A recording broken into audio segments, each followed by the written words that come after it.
Yeah, Coach, obviously you guys won, all wins are, good, especially around the holidays, but I was, wondering your thoughts. That stretch in the second half, I think it was 6 minutes without scoring, 8 minutes without a basket.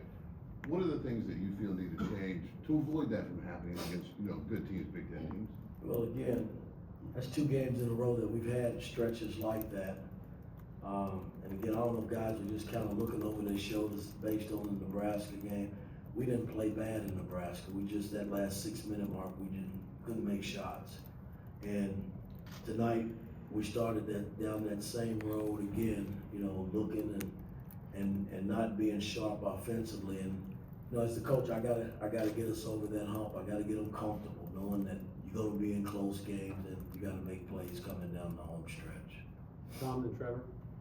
Mike, Chattanooga had made 10 threes today and had a lot of good looks from out there. What do you guys need to tighten up with that too, to have those, especially weak side shooters getting too good easy looks? Well, I thought just their movement caused problems for us tonight. And, the backdoor cuts and things of that nature, then we just got stale. I mean, I thought we had one stretch where when we went up 10, our defense was pretty solid. But then we give up a 3. That 10, 11-point lead goes back to 7, 8, and those are things you got to eliminate, especially against good teams. And this is a good team. They played St. Mary's great.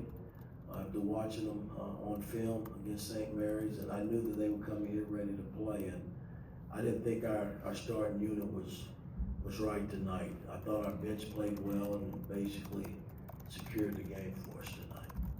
Trevor, then Mike. Hey, Mike, you mentioned the backdoor cuts causing a lot of problems. That's kind of been a theme throughout the year with the weak side alertness and urgency.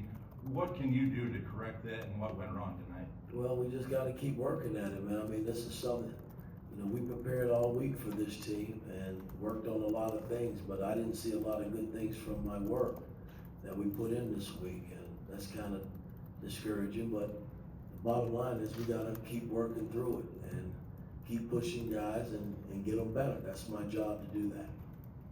Mike and then Zach. Yeah, Coach, it seems like common theme throughout the season has been like an inability to play 40 minutes, like to just maintain a high level of play throughout a game. What in your assessment is like the 1 or 2 Oh, I don't agree with that. We've had games where we played for 40 minutes and had big leads and won big. So I don't agree with that statement. But again, when you're talking about playing elite teams where we haven't played great, I thought the South Carolina game was a great game for us. The Providence game was a good game for us. But I just got to get it fixed. I got to keep working and pushing these guys. That's what coaches do, and that basketball players got to get better and do their job as well. Zach and then Randy. It started out slow, especially defensively this afternoon. What was your assessment of the practice and what practice was like the last week after that Nebraska loss? Practice has been tough, brutal. A lot of running, a lot of work put in. And I thought our bench, I can't blame everyone, our bench was pretty good tonight for us. They came in and played solid, I thought. Probably should have played them the whole game, except starting unit down. But at the end of the day, I got to get all guys get them all clicking when they're on the floor playing. And, it's work in progress still, but we still have a long way to go. I got to keep pushing.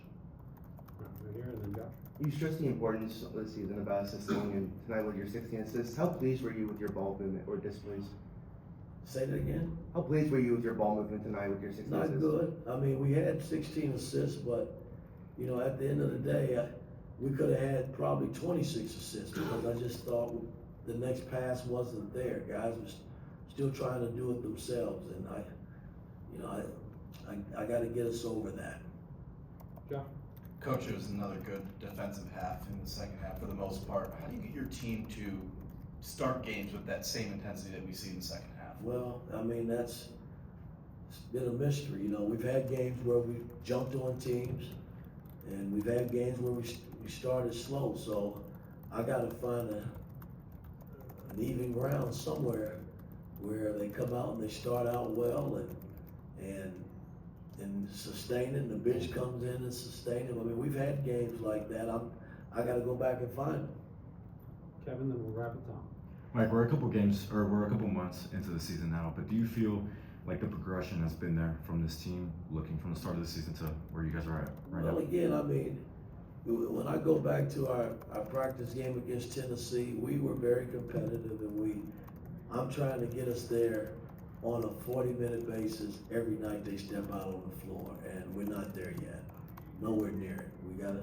So I got a lot of work still ahead. Last question, Tom.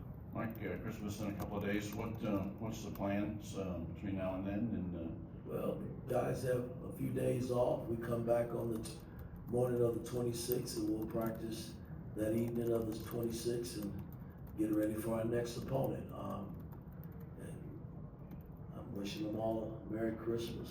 And I hope they have a good time, but get 2 days and you gotta come back and go to work. So that's what it's all about doing this time. All right, thanks, Coach. Hey guys, Merry